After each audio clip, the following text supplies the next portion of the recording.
Bonjour et bienvenue à la première édition de l'événement Ivado Zoom sur l'intelligence collective digitale. Nous en sommes à la dernière présentation de la journée. Je me présente, Réa Khalaf, je suis directrice de recherche collaborative et partenariat pour FINEMEL et membre académique d'Ivado. Je serai la modératrice pour cette présentation. Quelques mentions en commençant.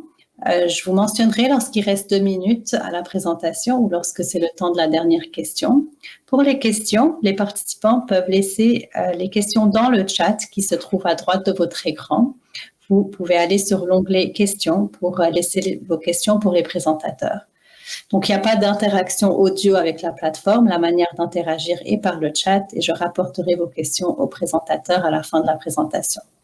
Aussi, toutes les présentations sont enregistrées, donc vous aurez la chance de les revoir par la suite. La présentation cet après-midi porte sur l'amélioration de l'expérience utilisateur des plateformes numériques de la Banque nationale. Nous avons avec nous Tanguy Dargent, qui travaille pour la Banque nationale du Canada en tant que stratège UX. Il est titulaire d'une maîtrise en technologie de l'information de HEC Montréal. À la BNC, il supervise la recherche en expérience utilisateur pour les plateformes transactionnelles destinées aux clients et aux employés. Nous avons aussi Sylvain Sénécal, qui est professeur de marketing et co-directeur Tech3 Lab à HEC Montréal. Ses intérêts de recherche sont liés au marketing auprès des consommateurs sur Internet et des neurosciences des consommateurs. Sans plus tarder, Tanguy et Sylvain, je vous laisse la parole. Merci. Merci beaucoup pour l'introduction. Merci à tous les braves qui sont encore fidèles au poste là, après une longue journée. Donc, on est très content que vous soyez là, Tanguy et moi. On va prendre les prochaines minutes pour vous parler d'un très beau partenariat qu'on a au Tech3 Lab avec la Banque nationale, comme vous voyez dans le titre, évidemment. On veut vous parler de recherche UX agile, en contexte de partenariat. Donc, essentiellement, le Tech3 Lab, c'est un laboratoire de recherche UX et la BNC, vous connaissez bien la BNC.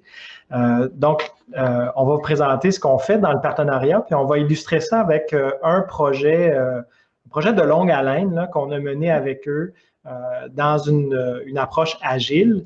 Et l'idée, dans le fond, de la présentation, c'est à la fin d'atterrir avec les meilleures pratiques. Hein? Qu'est-ce qu'il faut mettre en place ou qu'est-ce qui est nécessaire pour qu'un partenariat recherche universitaire et entreprise dans un mode agile fonctionne bien. Donc, c'est le menu, c'est ce qu'on va discuter avec vous là, pour les prochaines minutes. Donc, juste pour faire un petit peu la genèse du partenariat, il y a maintenant 3 ans, au Tech3 Lab, on était à la recherche de partenaires pour de la recherche en UX. Évidemment, des partenaires, il fallait, nous, on cherchait des partenaires avec certaines caractéristiques, notamment qui s'inscrivent avec nous dans la durée, parce qu'il y a des étudiants de maîtrise, doctorat, etc. Puis on veut que ce ne soit pas juste des choses ponctuelles, mais vraiment que ça soit dans la durée. Puis aussi, des entreprises comme la BNC, qui offrent un contexte de recherche qui est assez unique, en fait. Puis, vous allez voir tout à l'heure, quand on va vous présenter les différents aspects du projet, il y a quelque chose d'assez unique là, dans les plateformes bancaires. Donc, je laisse la parole à Tanguy là, pour la suite des objectifs du partenariat. Merci, Sylvain. Bonjour à tous. Donc oui, l'objectif de ce partenariat, c'était vraiment d'intégrer de la recherche de pointe, de la recherche qui était côté académique, dans un contexte d'affaires, dans un contexte de projet quand même de grande envergure à la banque. Et c'était aussi donc de faire ce transfert de connaissances qu'on n'avait pas forcément à l'époque à la Banque nationale pour mettre en place une pratique de recherche. Et ça s'est traduit, je pourrais en parler un petit peu après, mais ça s'est traduit par la création d'un laboratoire de test et de la création de divers outils pour mieux évaluer l'expérience de nos utilisateurs. Le projet qu'on avait, c'était le projet de refonte de notre site transactionnel, donc de notre plateforme client. Pour tous ceux qui sont clients de la banque, c'est la plateforme que vous utilisez à tous les jours quand vous allez sur votre ordinateur. C'était un projet qui était quand même à haute visibilité, qui a duré plus de 2 ans, qui a impliqué des centaines d'employés de la Banque nationale. Et surtout, c'était un projet qui était assez intéressant dans le sens que la plateforme datait de 2005. Donc, on avait une plateforme sur laquelle on avait des clients qui étaient dessus depuis plus de 10 ans et qui avaient leurs habitudes, qui avaient leur manière de faire sur cette plateforme. Et on savait que même si on leur donnait une très bonne plateforme avec complètement refaite niveau esthétique, ils allaient devoir réapprendre à utiliser ce site-là. Et donc, nous, on voulait voir comment on pouvait améliorer l'expérience à ce niveau-là et avoir un réapprentissage un petit peu moins, un petit peu moins conséquent. Donc, pour ça, on a mené plusieurs tests utilisateurs avec le Tech 3 Lab d'HEC Montréal, tout en s'inscrivant dans nos méthodes de développement agile. Slide suivant. Ouais. Donc, comment on a fait ça? C'est qu'on avait donc notre processus de développement agile et à chaque sprint, à chaque itération, on était capable d'intégrer les tests du Tech 3 Lab pour évaluer si les fonctionnalités, si les éléments qu'on était en train de concevoir correspondaient aux besoins de nos utilisateurs et justement ne généraient pas trop de friction et n'étaient pas trop compliqués à réapprendre. Donc là, on a intégré des tests de prototypes avec de l'oculométrie, donc on regarde sur le site et surtout la dilatation pupillaire pour voir la charge mentale que l'élément donne, les émotions faciales, donc est-ce que c'est positif, est-ce que c'est négatif, la réaction électrodermale pour voir le stress. Et en fait, en triangulant tout ça, on était capable d'évaluer l'expérience qu'avaient nos utilisateurs et de savoir est-ce qu'on allait offrir quelque chose de positif, de facile à utiliser à nos utilisateurs. Donc ça on a pu le faire pas à chaque itération, mais à la plupart des itérations jusqu'au lancement, et même après, parce que pour ceux qui ont vu le site à son lancement, c'est pas le même site qu'actuellement. On a continué à améliorer notre site par des tests en continuant d'impliquer le Tech 3 Lab. Ce que je vous disais tout à l'heure, le domaine bancaire est super intéressant au niveau de la recherche parce que c'est des tâches qu'on fait de façon répétitive. Puis comme Tanguy disait, le site datait de 2005, donc il y a des gens qui se sont développés des habitudes très fortes sur le site web. Si vous pensez à vous, là, avec votre interface bancaire, on fait quasiment ça les yeux fermés, là, une fois qu'on est habitué, puis c'est la répétition qui nous permet de faire ça. Donc, c'est comme les chiens de Pavlov, là, le conditionnement classique. Hein? Si on répète toujours la même tâche sur le même site ou un ensemble de tâches restreint, bien, on vient qu'on est très familier, très à l'aise avec ça. Ce qui est super, mais en même temps, ce qui pose des problèmes quand on arrive à faire, au moment de faire une refonte, où est-ce que là, bien, il faut bousculer ou casser ces habitudes-là. Et on a fait différentes recherches dans le temps là, au Tech 3 Lab, puis un des éléments qu'on voit souvent, c'est que quand les gens sont exposés à une nouvelle interface, leur charge cognitive au départ est très élevée. Ici, vous voyez un petit résumé, là, ou un petit graphique là, qui résume bien ça. Vous voyez que la première fois qu'on visite une nouvelle interface, bien, notre charge cognitive est élevée. Deuxième fois, on se repère un peu mieux, donc on est un peu plus habitué. La charge cognitive descend un petit peu. Troisième visite, ben là, vous voyez sur le graphique, on atteint comme un seuil, un plancher, où est-ce que là, on est à l'aise pour faire cette tâche X-là sur ce nouveau site-là. Le site est plus nouveau, ça fait 3 fois qu'on y va. Et vous voyez qu'ensuite, là, c'est comme si on avait créé cette habitude-là, c'est-à-dire que c'est pas de moins en moins difficile, hein, c'est comme une courbe d'apprentissage. À un moment donné, on atteint un seuil, mais toutes les visites subséquentes, ben, on est à l'aise, la charge cognitive est beaucoup plus basse que les premières fois, ce qui fait la force, dans le fond, d'une habitude, là. Puis quand on est dans cette habituation-là, ben, la prochaine refonte ou la prochaine interface qu'on va visiter nouvelle, ben, c'est là qu'il va y avoir un défi de réapprentissage. Et on a aussi regardé ces éléments-là à travers différentes études, là, puis ça nous a beaucoup aidé à travailler avec la Banque nationale. Si vous regardez ici, vous avez le même petit chien de tout à l'heure, là, qui, lui, est très fidèle, donc visite toujours le même site. Et à un moment donné, si on lui présente un nouveau site, donc le site rouge à droite, il va avoir une réaction, évidemment, qui va être différente d'une autre personne, mettons Papillon ici, qui, elle, butine. Là. On s'en va d'un site à l'autre, on n'a pas de fidélité par rapport au site. Puis quand on arrive à visiter après 10 visites de 10 différents sites, on arrive à un nouveau site à la fin, bien, ces deux personnes-là vont avoir des réactions assez différentes. Pourtant, à la fin, là, c'est le même site web qu'ils vont visiter, le même nouveau site web. Et si vous pouvez regarder ici, quand on demande aux gens leur perception par rapport à ce nouveau site-là qu'ils ont visité, qu'il soit fidèle ou infidèle, si on veut, donc chien ou papillon, vous voyez que sur différents critères, donc l'esthétisme, la qualité de l'information, l'interactivité, il y a des petites différences, mais elles ne sont pas statistiquement significatives.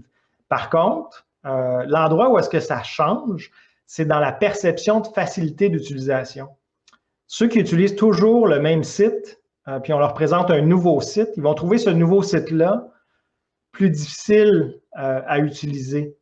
Même si, objectivement, c'est le même site que les chiens et les papillons visitent, là, vous voyez. Mais le papillon, lui, est habitué de toujours changer. Donc, changer une nouvelle fois, ça ne change pas sa perception. Mais vous voyez que quand il y a une habitude qui est créée sur un site, ben, même si, objectivement, le site est facile à utiliser, la réaction perceptuelle, c'est que ça me semble difficile parce que c'est différent de mon habitude que j'ai créée. Et c'est dans cette optique-là qu'on a mené, c'était un des tests, on a fait plusieurs tests, comme disait Tanguy, mais un des tests était celui-là, puis là, je vous l'explique.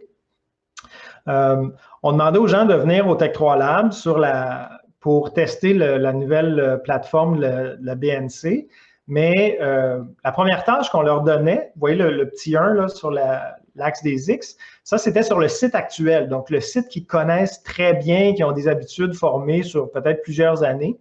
Et on leur demandait de faire une tâche assez simple.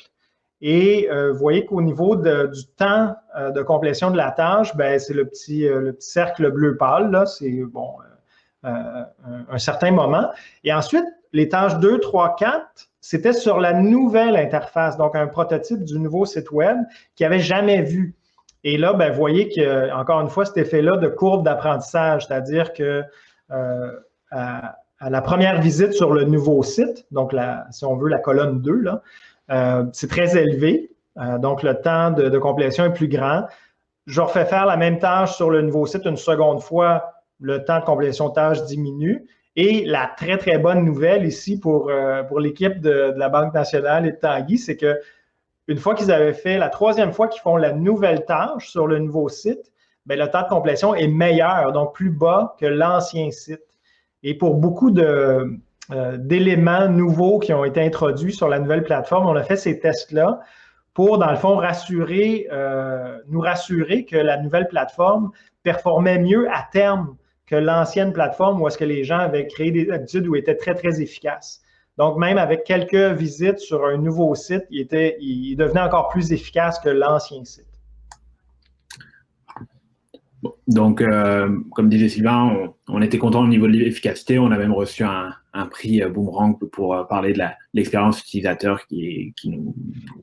où on a été reconnu pour ça. Mais par contre, ce que ça nous a aussi dit, c'est il va falloir accompagner nos clients. Il va falloir gérer ce changement-là parce que dans les premières utilisations, ça va pas forcément être plus facile à utiliser. Et donc, ça nous a aussi guidés pour faire cette gestion du changement et s'assurer d'accompagner nos utilisateurs dans l'utilisation de ce site-là. Donc, pour résumer, ce qu'on a pu faire ici, c'est arriver à mener cette recherche UX de pointe dans un mode agile.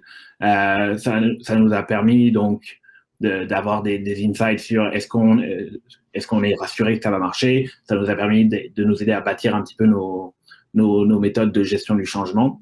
Mais surtout, on a pu donc, grâce à une bonne discipline, grâce à une bonne implication des parties prenantes, être capable d'introduire cette pratique-là à la banque. Comme je disais au début, on l'avait pas forcément il y a maintenant 3 ans. Mais en termes d'implication, donc ça a quand même pris une implication donc des partenaires TI, des partenaires d'affaires, du Tech3 Lab et évidemment de tous les designers pour arriver à mener à terme ces recherches-là. Et là où on est satisfait, c'est que ça nous a permis de prendre des décisions centrées sur l'utilisateur et basées sur de la donnée.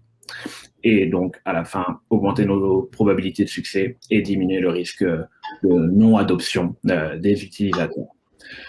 D'ailleurs, l'ancienne plateforme a pu être décommissionnée l'année dernière, donc on a pu mener à bien, à la fin, ce projet-là de refonte de notre site et maintenant avoir une pratique qui est présente dans toute l'organisation et qui est présente dans la plupart de nos projets numériques, que ce soit avant la pandémie dans nos tests en laboratoire ou que ce soit en impliquant le Tech3 Lab dans nos recherches ou même de la recherche plus à distance.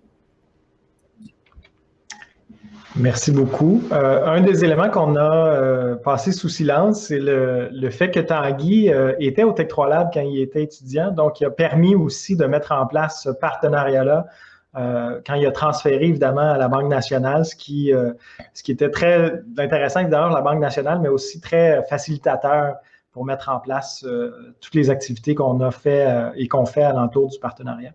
Donc, je vous remercie de votre attention. On est prêt pour les questions. Donc, allez-y. Merci beaucoup. Merci pour la présentation très intéressante. Les questions, vous pouvez les laisser pour les participants. Vous pouvez laisser vos questions dans le chat. Donc, il y a une zone pour les questions. Une première question pour vous. Si vous pouvez nous dire comment le partenariat a évolué depuis ce que vous venez de présenter, donc comment le projet a évolué et votre collaboration a évolué depuis. Je peux commencer par répondre. Comme disait Sylvain, à l'époque où on a commencé, c'était vraiment axé sur un projet. Maintenant, la facilité à le mettre dans les processus agiles et la facilité à le mettre dans les projets, ça a été notre passeport. Ça a été notre passeport pour arriver dans d'autres projets et dire, OK, on est capable d'arriver et de faire des tests, de faire de la recherche et de générer rapidement de l'insight. Donc maintenant, en fait, comment ça a évolué, c'est que dès qu'on a un projet à haute visibilité ou qu'on va aller chercher une donnée qui est encore plus poussée, on peut faire toujours affaire donc avec le Tech3 Lab et on le fait encore. Aussi, donc il y a eu ce transfert de connaissances. Donc maintenant, on a, comme je disais, un laboratoire de recherche. On a des pratiques qui sont bien implantées et surtout, on a des méthodes qui sont implantées dans nos processus de développement.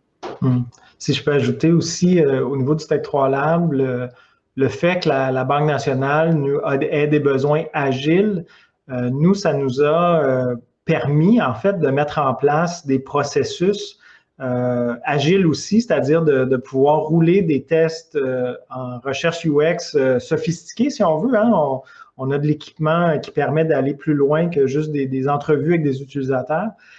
Et ça génère beaucoup de données, mais pour être sûr d'extraire vraiment les insights de cette donnée-là rapidement pour répondre aux besoins agiles, nous, il a fallu mettre en place des nouveaux processus à l'intérieur du laboratoire qui maintenant sont utilisés là, à travers toutes nos activités. Donc, ça a été aussi très bénéfique là, au niveau du Tech3 Lab.